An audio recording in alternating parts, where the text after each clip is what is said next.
Saat berhaji, kepala pria ini masuk ke dalam rok seorang wanita. Tak disangka ternyata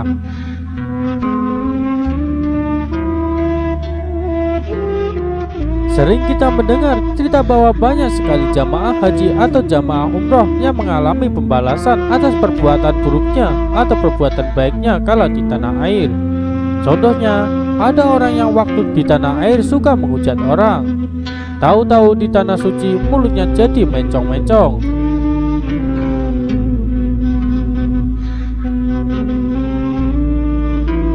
Kisah nyata ada orang yang mendadak gila dan selalu menghitung batu dengan bilang bahwa itu uang, sebab dia di tanah air adalah seorang rentenir.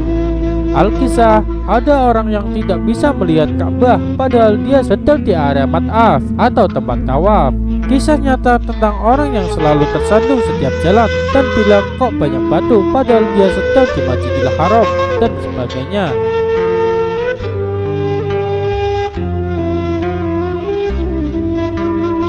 Beragam kisah yang disebutkan di atas itu adalah kisah nyata akibat perbuatan negatif. Ada juga kisah nyata yang menceritakan hal positif. Semisal, bagaimana seseorang yang sangat ingin mencium Hajar Aswad, dia serasa ditolong entah siapa, sepertinya malaikat yang datang dan beralih rupa, memudahkan jalan baginya, sementara keadaan berdesak-desakan. Ini biasanya kisahnya para artis yang baru pertama kali di Tanah Suci.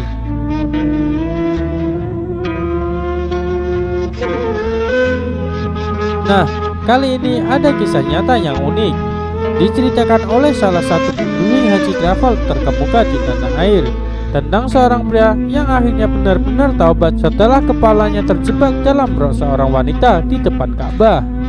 Banyak sekali dosa-dosa yang telah ia lakukan selama ini. Selain suka main dengan wanita nakal, pria ini ternyata juga menjadi seorang pejabat yang zalim di daerahnya.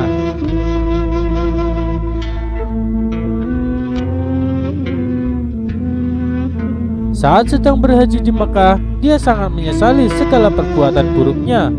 Dia niat bertobat sungguh-sungguh dan ingin mengembalikan hak rakyat yang dia ambil.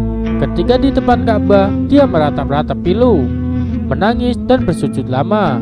Segala rupa macam doa dia baca dan dia rapal. Namun, ketika bangun dari sujudnya, mendadak dunia berubah jadi gelap, pengap dan bau.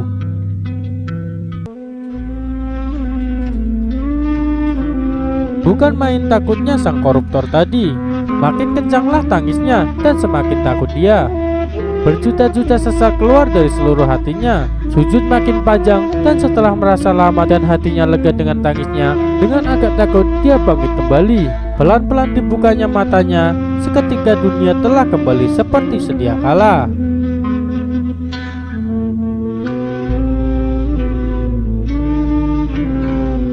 Terang benderang, Masjidil Haram dengan Ka'bah nan agung terlihat begitu indahnya. Tak terperangkap kegembiraan Pak Koruptor tadi. Padahal tadi saat dunia berubah mendadak gelap, sebenarnya tanpa dia sadari, kalau dia bangkit dari sujudnya pertama, dia masuk dalam rok seorang wanita Afrika yang sedang lewat di depannya. Kisah nyata yang unik ini akhirnya membuatnya tobat.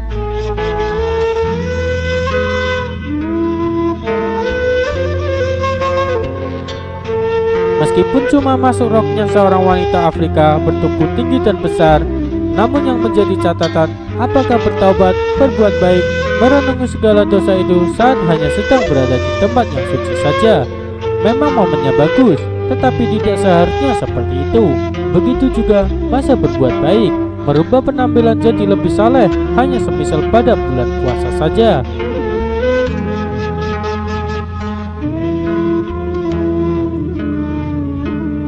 Atau hari-hari besar Islam. Ini sangat jamak kita temukan di dunia selebritis. Lantas setelah itu, setelah keluar dari bulan puasa atau kembali dari Mekah, kebiasaannya yang kurang baik, penampilannya yang mengumbar aurat itu balik lagi. Sangat disayangkan, sebab bertanda bahwa ibadah yang dilakukan itu tidak berefek positif pada pelakunya.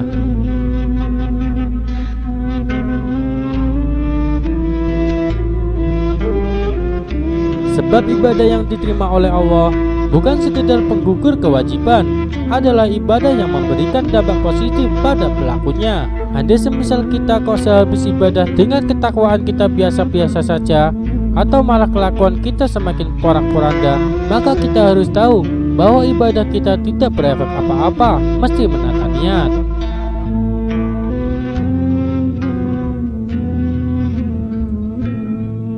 Kadang aku pribadi sendiri heran, kenapa seorang yang melakukan perampasan terhadap hak rakyat makan dengan rakus uang mereka, saat terkuak kasusnya buru-buru balik berbuat baik, dan itu mesti dengan jauh-jauh ke tanah suci. Seharusnya sebelum terbongkar, saat masih ditutupi Allah, dan saat dia sadar perbuatan itu salah, segera bergegas membenahi kesalahannya dengan mengembalikan sesuatu yang bukan haknya.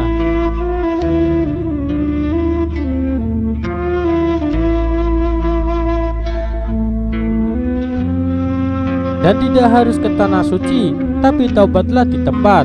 Lalu apa faedahnya dia jauh-jauh ke Mekah, menemui orang-orang soleh meminta doa agar permasalahannya dikelirkan setelah perbuatan buruknya, atau persekongkolannya terbongkar dan ditelanjangi di tempat rakyat. Hanya itu pikiran sederhanaku saat bersalaman dengan salah satu ketua partai besar yang terlihat linglung, sebab banyak kasus yang menimpa dia.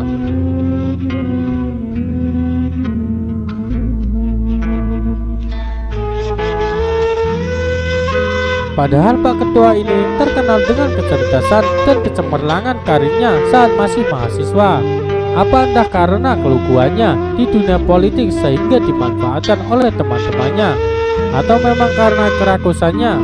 Satu pelajaran juga, bukti bahwa latar belakang seseorang yang sangat berkesan religius tidak selalu menjamin bahwa dia akan baik selama tidak ada perlindungan Allah di sana.